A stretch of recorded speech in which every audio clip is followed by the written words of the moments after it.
Di suatu sel ada dua orang pria yang ingin melarikan diri dari tahanan sang psikopat. Dan mereka pun menaiki sebuah kloset dan menumpuk kasur menjadi satu agar bisa menaiki sebuah aci. Setelah itu mereka pun menaiki pipa dan berjalan ke arah ventilasi. Setelah ventilasi didobrak, mereka pun menemukan ventilasi yang berisi ruangan di dalamnya dan mereka pun mendorong ventilasi tersebut dan ternyata ada ruangan kosong dan mereka pun menaiki balok yang tersusun untuk menuju ke atas. Setelah sampai di atas lanjut, mereka pun turun untuk masuki ruang luar sel, yang dimana di sana ada seorang psikopat yang sedang menjaga, dan mereka pun harus membuka ventilasi yang ada di atas dengan memencet tombol yang ada di tempat sang penjaga. Setelah itu mereka pun naik ke atas pipa untuk memasuki ruang ventilasi tersebut. Setelah memasuki ventilasi tersebut, mereka pun menemui ruangan WC yang tertutup ventilasi. Setelah itu mereka pun mencari alat di area tersebut, dan mereka pun menemukan alat yang berupa skop. Mereka pun menggunakan skop untuk menggali esel kloset yang rusak untuk menuju ke pembuangan kotoran manusia.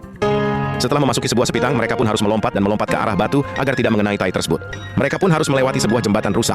Setelah melewati jembatan rusak, mereka pun memasuki sebuah goa, yang dimana di sebuah goa itu banyak tai yang menumpuk berlewatan, sehingga mereka pun harus menghindarinya.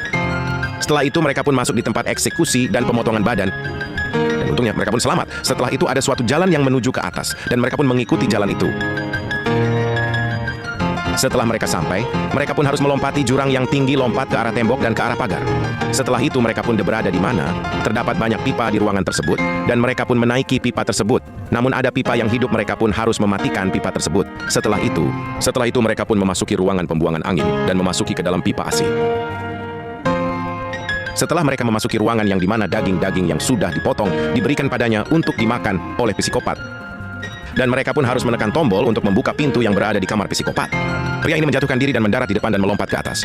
Di sini dia pun memasuki ruangan yang anginnya sangat kencang, sehingga pria ini memanfaatkannya untuk lompat ke atas, dan dia pun harus menghindari jaring laba-laba dan kipas angin. Jalan keluar pun sudah dekat, pria ini langsung menekan tombol untuk membuka pintu gerbang. Pria ini langsung berlari ke arah luar. Tanpa kalian sadari, di sini hanya pria ini yang selamat dan yang lain sudah dimakan oleh psikopat tersebut. Lanjut, seorang pria ini bergegas lari menuju helikopter yang berada di atas tower. Dan pria ini memanjat tower tersebut. Setelah itu pria ini membawa helikopter itu untuk pulang ke rumah keluarganya dan segera melapor ke polisi.